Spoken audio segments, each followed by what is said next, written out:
Oke, assalamualaikum warahmatullahi wabarakatuh. Hari ini kita mau belajar tentang sistem persamaan linier.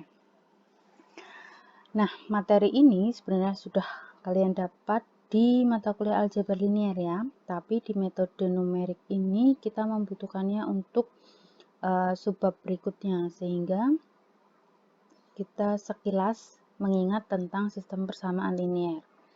Yang pertama tentang matriks. Matriks itu adalah susunan bilangan berbentuk persegi panjang yang diatur menurut baris dan kolom. Nah, bentuk umumnya seperti ini. Matriks itu dinotasikan dengan huruf kapital besar, gitu ya. Kemudian penulisannya diapit dengan kurung biasa atau kurung siku, tapi biasanya normalnya sih menggunakan kurung siku. Kemudian dia dinyatakan dalam baris dan kolom. Baris itu kita simbolkan M, kolom kita simbolkan N. Baris itu berarti yang horizontal ya, barisnya sebanyak M dan kolomnya sebanyak N. Kolom itu berarti yang vertikal. Nah, isiannya itu kita namakan sebagai elemen. Jadi kalau yang ini A21 berarti elemen dari baris 2 kolom 1. Kemudian jenis-jenis matriks. Yang pertama matriks segitiga. Berarti dia adalah matriks persegi, ordonya adalah N kali N karena dia persegi. Kemudian elemen-elemen yang ada di atas atau di bawah diagonal utama itu harus semuanya 0. Nah, di sini 0, 0, 0 kita namakan sebagai matriks segitiga atas. Yang ini 0, 0, 0, 0, 0, 0 kita namakan sebagai matriks segitiga bawah. Kemudian matriks identitas berarti semua elemen di diagonal utama itu 1 dan elemen lain selain diagonal utama itu isiannya adalah 0 gitu ya. Kemudian kesamaan dua matriks. Di sini ada matriks A, B, C, dan D. Saya dapat katakan bahwa matriks A itu tidak sama dengan B, matriks A tidak sama dengan C, tapi matriks A itu sama dengan matriks D. Kira-kira kenapa? Muncul pernyataan seperti ini. Nah, kalau kalian perhatikan, A dengan B itu baris dan kolomnya sudah tidak sama. A dengan C baris dan kolomnya sama. Tapi coba lihat apakah setiap elemennya sama. Ternyata enggak ya. Di sini 1, di sini 2. Jadi dia enggak sama. Kalau A dengan D gimana?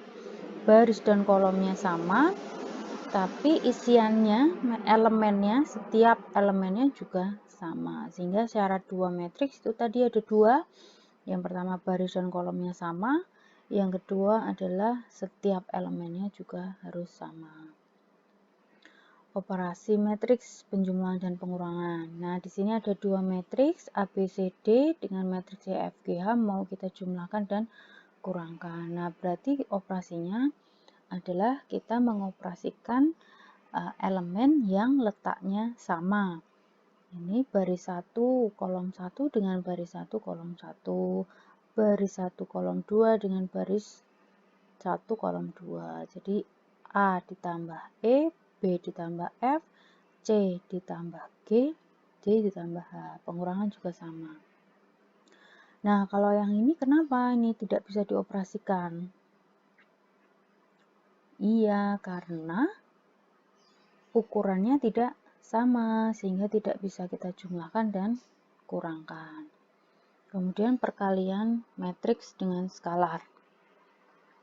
Di sini ada matriks ABCD, kemudian ada skalar K.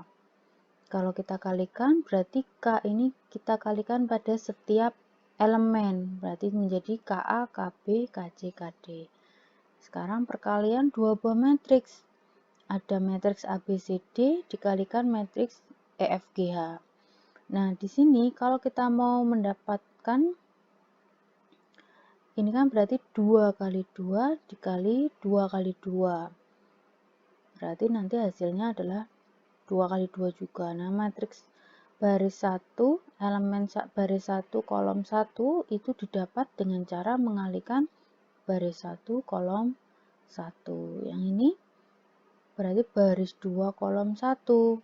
Berarti baris 2 kalikan kolom 1. Begitu juga dengan yang lain. Nah, dua buah matriks bisa dikalikan, syaratnya apa? Berarti kolom pada matriks yang pertama itu sama dengan banyaknya baris pada matriks yang kedua. Jadi N di sini sama dengan M yang di sini, sehingga nanti kita dapatkan matriks M kali N. Kemudian sistem persamaan linier. Nah, kita punya bentuk umum sistem persamaan linier itu seperti ini. Nah, kita mau selesaikan dengan cara matriks. Maka kita rubah dia dalam bentuk matriks. Jadi seperti ini. Kalau kita misalkan menjadi ini matriks A, ini matriks X, yang ini matriks B. Berarti kita punya AX sama dengan B. Kemudian kita jadikan matriks yang diperbesar atau augmented matrix. Bentuknya jadi seperti ini. Jadi A dan B menjadi sebuah matriks yang diperbesar. Lalu kita selesaikan. Nah, nanti penyelesaiannya ada 3 kemungkinan.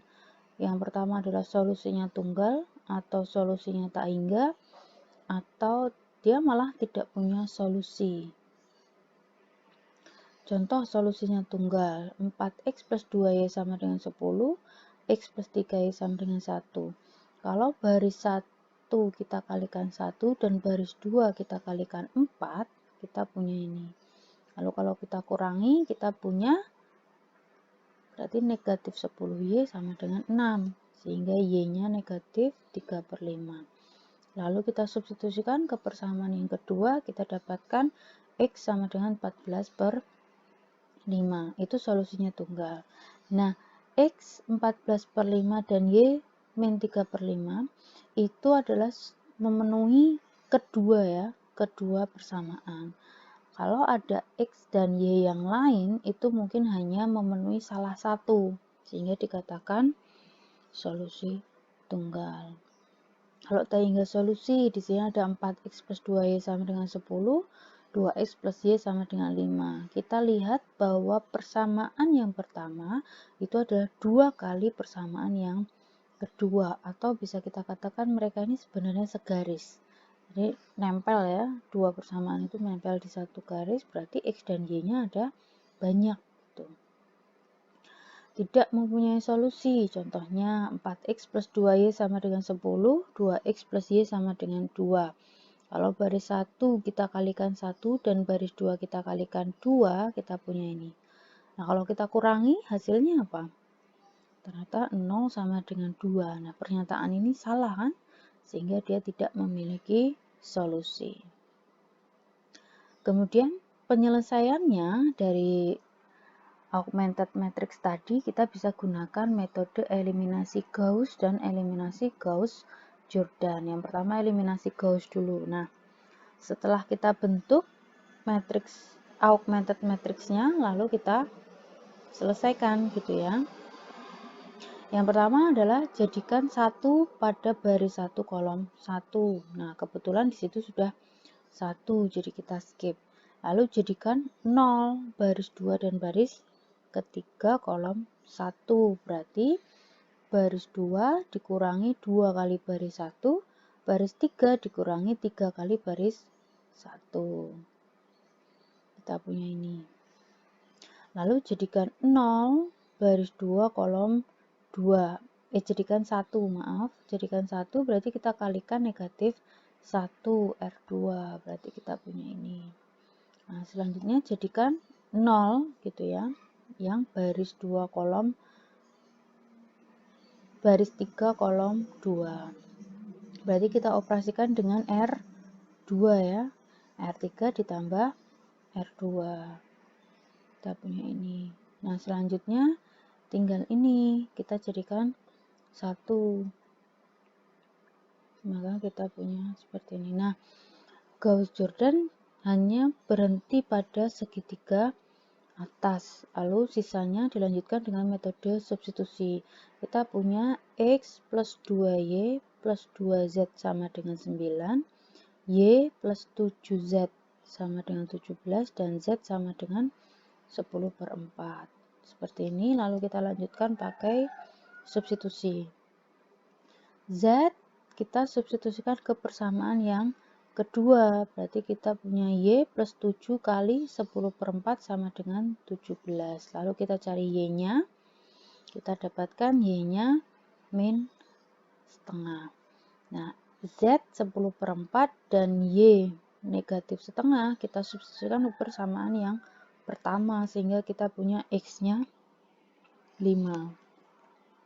Itu metode eliminasi Gauss, hanya berhenti pada matriks segitiga atas. Nah, selanjutnya metode eliminasi Gauss-Jordan. Berarti kita pakai Gauss dulu sampai ketemu segitiga atas, lalu kita lanjutkan untuk mendapatkan segitiga bawah, sehingga hasil akhirnya adalah sebuah matriks identitas. Nah, berarti kita jadikan 0 nih, baris 1 dan baris 1 kolom 3, baris 2 kolom 3. Berarti R1 dikurangi 2 kali R3 dan R2 dikurangi 7 kali R3. Ini. Nah, yang terakhir kita jadikan 0 ini, 2 ini. Berarti R1 dikerjakan dengan R2. Ini kita dapat. Nah, sudah terbentuk matriks identitas gitu ya, sehingga kita dapatkan X-nya sama dengan 5, Y-nya negatif 2, Z-nya 10/4. Nah, kira-kira seperti itu. Nanti ke depan metode ini akan kita gunakan, jadi ini sangat bermanfaat kalau kita ulas sedikit. Nah, selanjutnya kita diskusi di grup, bisa tanya jawab materi atau soal latihannya. Oke, saya tutup. Wassalamualaikum warahmatullahi wabarakatuh. Terima kasih.